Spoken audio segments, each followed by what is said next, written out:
Magandang araw mga kababayan, magandang araw sa ating lahat. Kasama niyo po ngayon si Ka Eric sa isa na namang episode ng ating video analysis at video talakayan. Sa oras na ito, magbibigay po tayo ng pagpapaliwanag at mga paningin sa kalagayan po ng ating political situation. Kamakailan lamang po ay nagkaroon ng pahayag na naman ito. Ang dati po ay naging operatiba ito ng CPP, NPA, NDF sa loob ng House of Representatives nung siya ay nasa Kabataan NPA Recruiter Party List pa. Itong si Terry Ridon. No? Hindi ka po magiging representante o magiging leader ng mga party list na binuo ng CPP, NPA, NDF kung hindi ka po bahagi ng mga leaders ng kanilang organisasyong teroristang nagpo-promote ng terrorism.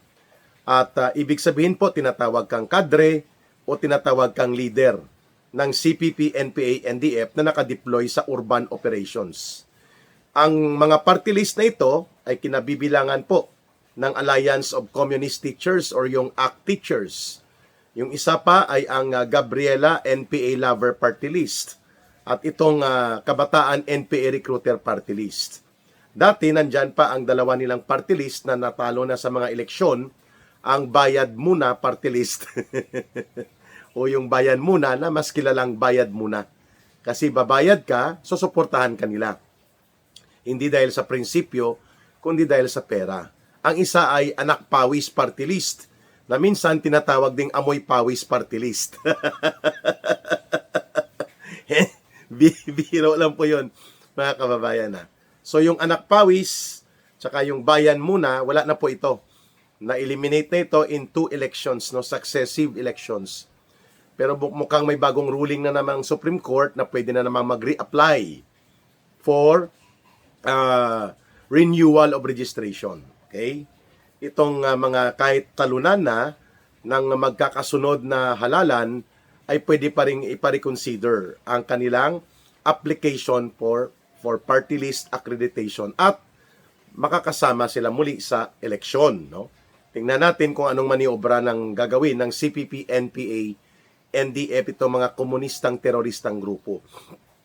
Itong si Terry Ridon ay naging bahagi po ito ng CPP, NPA, NDF nung kabataan. Nung siya ay naging representante ng komunistang teroristang grupo bilang Kabataan Party List. Ngunit ito ay sinipa na rin later ng komunistang teroristang grupo. Ang pagkakaalam ko, ayon sa impormasyon na nakukuha ko sa mga dating kasama din namin, ay dahil sa financial opportunism o yung pagiging sugapa sa pangungulimbat sa pera, no? At hindi madisiplina. Yan pong record ayon sa mga nakukuhang impormasyon tungkol kay Terry Ridon. Na-appoint din ito dahil minaniobra din malamang ng mga koneksyon sa NDF, sa CPP, NPA bilang chairperson ng Presidential Commission for the Urban Poor. Subalit, hindi pa umaabot ng 1 taon ay sinipa na ito ni Pangulong Duterte dahil abusado. Travel ng travel, ikot ng ikot at ginagamit ang pundo at poder ng gobyerno para sa pansariling mga lakad na kunwari opisyal na mga travel abroad. Kaya sinipa ni Pangulong Duterte. So alam natin kung anong hugot meron itong si Terry mukhang Kokey Ridon, no, mga kababayan. Ngayon, siya ang isa sa mga ginagamit ngayon na tagapag-atake laban kay Vice President Sara Duterte at kay former President Duterte. Siya ang pumalit sa role ni Acop, ni Paduano at nila Barbers, no? Itong Sipsip at Kulukoy na si Terry Ridon. Ang kanyang representation ay sa Bicol Party List na napag-alaman natin, hawak ito at kontrolado ng pamilya Villapuerte sa Bicol. So from the attack dog of the CPP, NPA, NDF, naging lapdog and bulldog ito si Terry Ridon ng mga politikong mga bulok, kagaya ng Villapuerte na mga politiko sa Bicol, no, mga kababayan. So tauhan ito ng mga Villapuerte sa ngayon at malamang nakikipagkonsyaba pa rin ito sa CPP, NPA, NDF na siyang pinanggalingan niya kahit na sinipa na siya doon, mga kababayan. So, ano po ang gusto niyang ipakita? na siya ang maaasahan o isa sa maaasahan na tagapag-atake laban kay former President Duterte at kay Sara Duterte. At yun nga ay ginampanan niya sa pamamagitan ng pagpapakalat ng mga intriga at propaganda. Kung ano-anong mga kabulastugang pahayag po ang ginagawa nito ni Tere Ridon, no? Ng Saro Bicol na attack dog, bulldog ito na hawak ng mga Villapuerte sa liig ito. At ang mga Villapuerte po, alam natin ay kaalyado at gamit din po nila Marcos at Romualdez sa kanilang sindikato na pangungulimbat at pandarambong sa Kabanang Bayan. So itong si Tere Ridon, nagtutulak ng mga intriga na kailangan daw managot si Vice President Sara Duterte sa paggamit ng mga alias like Mary Grace Piatos sa kanyang mga report sa confidential fund. At para mahubaran daw ang maskara ng kung sino talaga ang mga alias na ito, kagaya ng Mary Grace Piatos. Again, ito po ay nakalagay sa confidential fund. Okay. Siguro magbibigay tayo ng paglilinaw hinggil dito, no? Ano po ba ang confidential fund? Ang confidential fund ay parang intelligence fund din po ito. Intelligence and security fund ito na pinapahintulutan ng gobyerno. Hindi lamang para sa Vice President, hindi lamang sa Presidente, kundi sa iba pa na there are around 400 agencies of government na mayroon pong built-in request sa budget para sa confidential and intelligence fund nila. Like Bureau of Customs, NBI, DOJ, DILG nga, ang magkapatid na Rimulya nga, 1 billion ang kanilang confidential fund. 500 million kay John Vic Rimulya sa DILG, 500 million dati kay Boying Rimulya sa DOJ at kay John Vic Rimulya sa DILG, 500 million pesos. Sa Ombudsman, mayroon din po yung confidential fund. At ang kay Marcos nga umaabot sa 5.2 billion pesos hanggang 7 billion pesos ang confidential fund under the office of the President.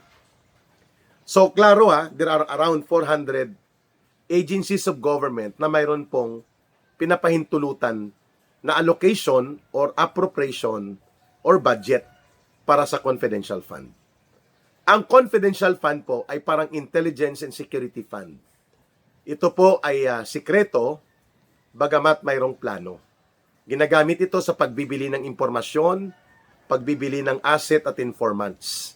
Lalo na kung mga sensitibong impormasyon, like kontra-droga na operation, kontra criminality, kidnap for ransom,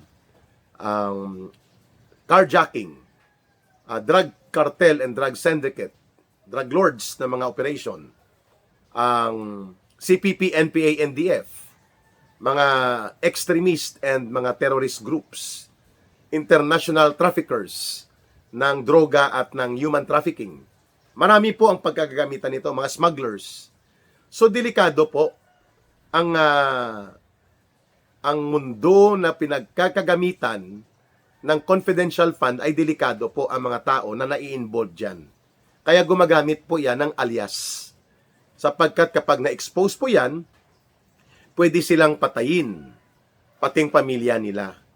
At kaya nga ang nature niyan, sikreto, discreet, kaya confidential mga kababayan. Yan po ang ibig nating sabihin. Hindi dahil may tinatago, kundi dapat itago ang mga personalidad, ang impormasyon, lalo na kung ito ay nasa mga pangsiguridad na aspeto ng pag-protect sa tao at informante. Yan po ang dahilan kung bakit may alias. Kaya kami noon, nang nabuo ang National Task Force to End Local Communist Armed Conflict or NTF-ELCAC, gumagamit kami ng alias. Kaya nga ako ay si Ka Eric, o minsan ako naman ay si Ka Jing. Parang sa CPP, NPA, NDF din, gumagamit din kami ng alias para itago ang aming totoong pagkatao. Upang hindi kami makasuhan, hindi kami habulin, o madali mahabol o malocate ng gobyerno. Same thing is sa mga gumagamit ng alias sa confidential fund. So alam din po yan ng kulukoy na si Tere Ridon Dahil naging CPP, NPA, NDF ito na parang underworld criminal terrorist organization na may mga alias silang ginagamit. May mga alias din po yan na ginamit si Terry Ridon. Hindi po totoo na yan ay malinis, na hindi dumaan sa ganitong taktika ng paggamit ng alias or mga other names to cover your personality and identity. Okay? So sa National Task Force to End Local Communist Armed Conflict, dahil kami po ay papatayin at babalikan ng dati naming mga kasama sa CPP, NPA, NDF, kami po ay gumagamit ng alias. Bagamat kami ay binibigyan ng pondo at suporta ng gobyerno. And that is allowed dahil kami po ay katuwang sa anti-communist terrorism operations para durugin at wasakin ang numero 1 teroristang grupo sa Pilipinas, ang CPP, NPA, NDF.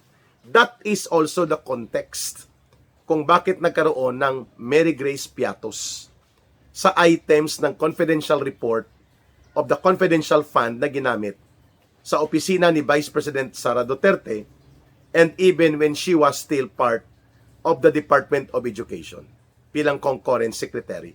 Hindi po yon sinadya para lamang itago ang pera kaya gumagamit ka ng alias. Yan po ay pinapahintulutan sa uri ng pundo na mayroon kang ginagamit. Bumibili ka nga ng impormasyon Bumibili ka ng informants. At ang mga informante na ito at mga impormasyon na binibigay nila ay napakadelikado. Uulitin ko po, ang binabangga mo dyan, mga kriminal, mga sindikato at mga terorista, mga drug cartel, mga smugglers. And they are capable to kill and create criminal operations to harass and even assassinate ang mga informante na nagbibigay ng impormasyon. So yan po ang layunin kung bakit may alias, Mary Grace Piatos. At according to the rules of audit, ng Commission on Audit, nakalusot at pasado ang ganyang uri ng reporting. Sapagkat ganyan din po ang uri ng reporting, mayroon si Marcos Jr.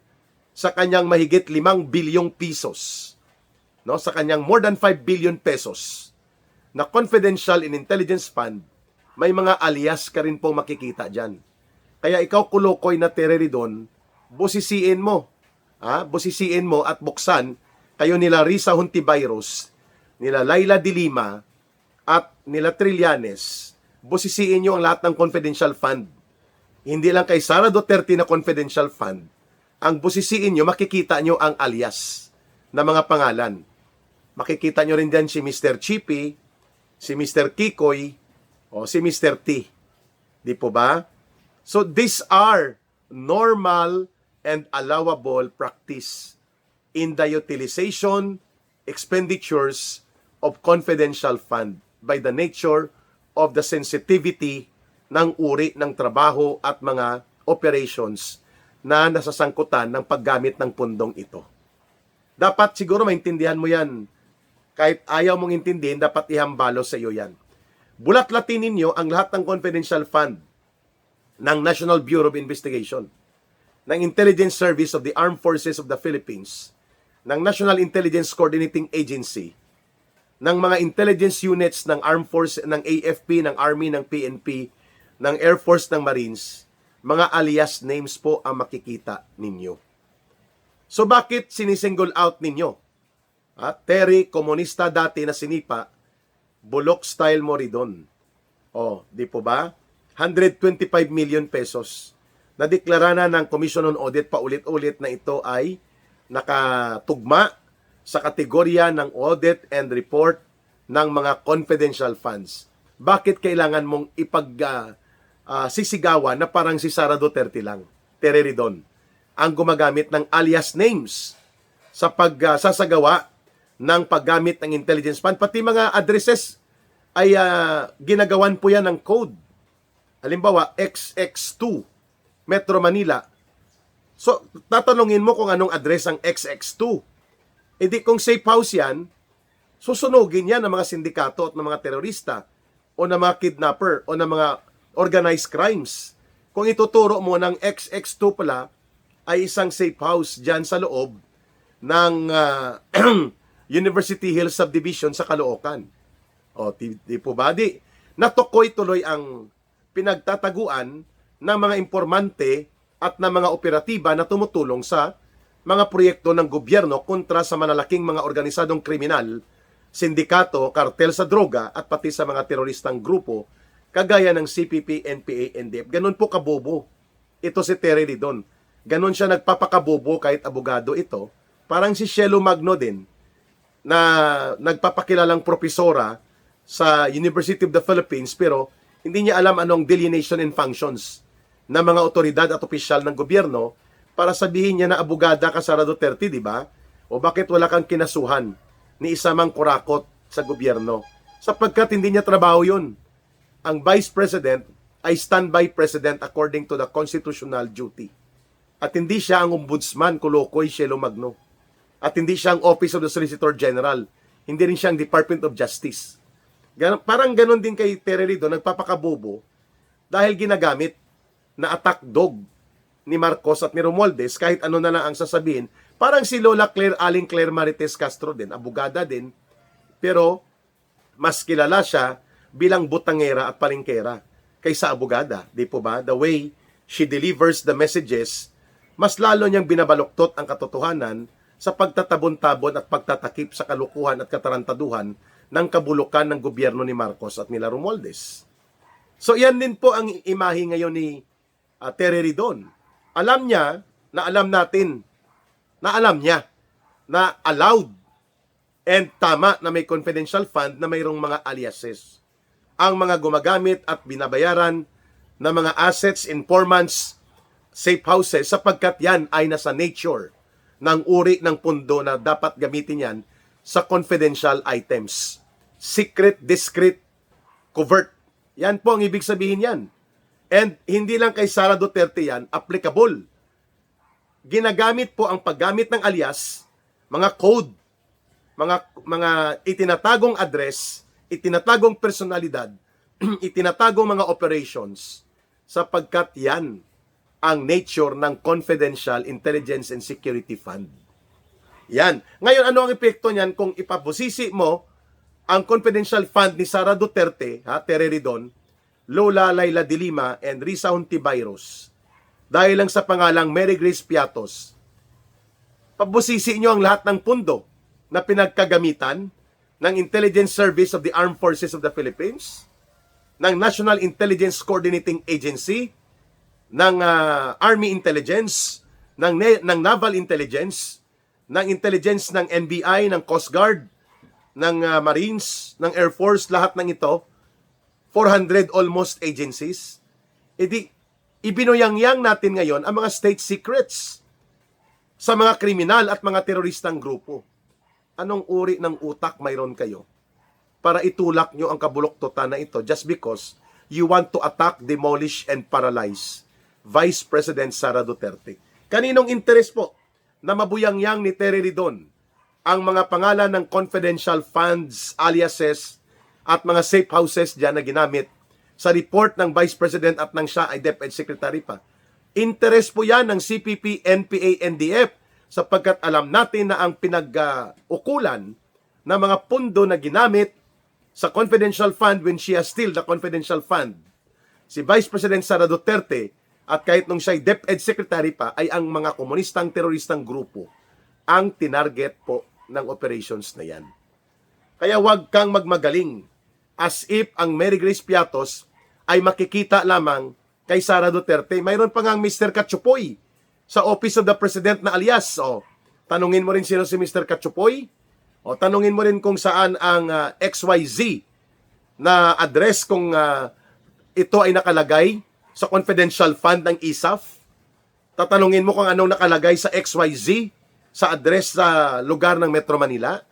Tarantado itong si Terry Ridon. Talagang ang pinapabura nito, hindi lamang ang mga bulok na politiko na gustong gumawa ng political operations for demolition, kundi pati na ang mga komunistang terorista na sinipa na siya, ipatiwangwang at ipabuyang-yang ni Terry Ridon at ng mga kabalahibo niya ang confidential records of transactions and expenditures involving confidential informants, assets, informants, and confidential operations na pinagkagastuhan sa panahon po ng confidential fund na mayroon pa si Vice President Sara Duterte. What applies to Sara Duterte applies to all. Idi itiwangwang at buyangyangin mo rin ang confidential fund na mahigit 5 bilyon ni Marcos Jr., ng Intelligence Service of the Armed Forces of the Philippines, ng National Intelligence Coordinating Agency, at iba pang mga security and intelligence agencies, dahil sila ay may mga alias names din at mga codes na ginagamit sa operations, safe houses, at sa mga tao na kanilang binibigyan ng suporta. Yan pong ibig sabihin yan, Tereridon. What applies to one applies to all. Kung gusto mong ipabuyangyang at pabuklatin ang confidential fund, delikado po yan, mga kababayan. Not because we are protecting Sara Duterte. No! We are protecting the state and security of the state, the security of the government, its assets, its informants. Hindi dapat po yan nakatiwangwang. Ako lang po ay marami ng threat sa akin ng matiwangwang kung sino si Ka Eric. Nang mabunyag na ako pala ay si Ka Eric.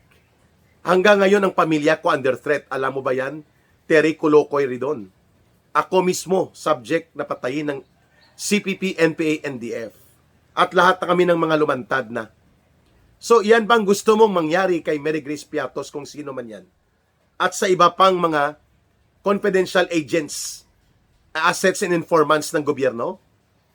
Dapat po ay mailugar ang kabuloktotan ng pananaw na ito ni Terry Ridon at ng kanyang mga kabalahibong alipores, hindi lamang ng mga bulok at mga buayang politiko na kagaya ng nagmamay-ari ng kanyang Saro Bicol Party List, at kundi pati na ng paggamit nila Marcos at Romualdez sa kanila.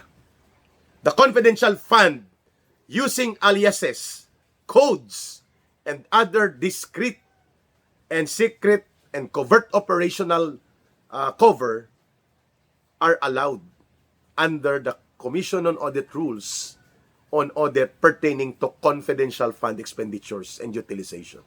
Period.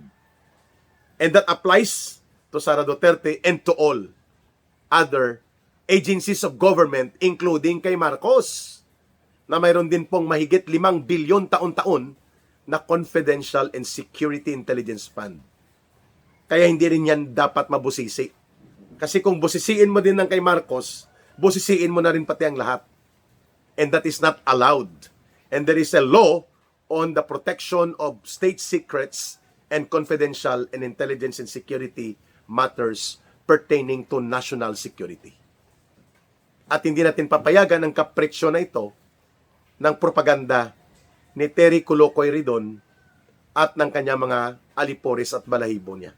Kagaya nila Dilima Terte Ontiveros, na alam naman nila na ito ay allowed by law, subalit pilit pa rin nilang ginagamit sa propaganda attack para sirain ang pagkatao ni Vice President Sara Duterte.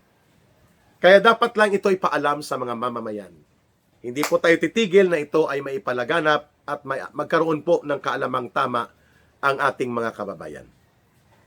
3 unmodified reports ng Commission on Audit, both nang siya ay DepEd Concurrent Secretary pa at bilang Vice President, walang nakitang pagkakamali sa fund utilization, including confidential fund utilization, sa ilalim po ng opisina ng Vice President at nang siya pa ay DepEd Secretary sa kay Sara Duterte. So ano pong hinahanap natin dito? Wala, hinahanap natin ang propaganda para idikit at itapon na putik laban kay Vice President Sara Duterte. Yun pong layunin nito ng mga ever hopeless na mga anti-Duterte forces na ginagamit ngayon ng gobyerno ni Marcos at nila Romualdez. Magbabalik po ang isa pang episode ng ating video analysis at video talakayan with Ka Eric. And don't forget like, share, and promote our videos so that lumagana po ang ating mga pananaw at pagtingin sa mahalagang issue ng ating bayan. And of course, sa gustong tumulong po, maliban sa pag-like, promote, and share ng channel and videos viewership natin, you can also send whatever amount that you like to share out of your sincerity and generosity sa Bangon Sambayanan People's Movement.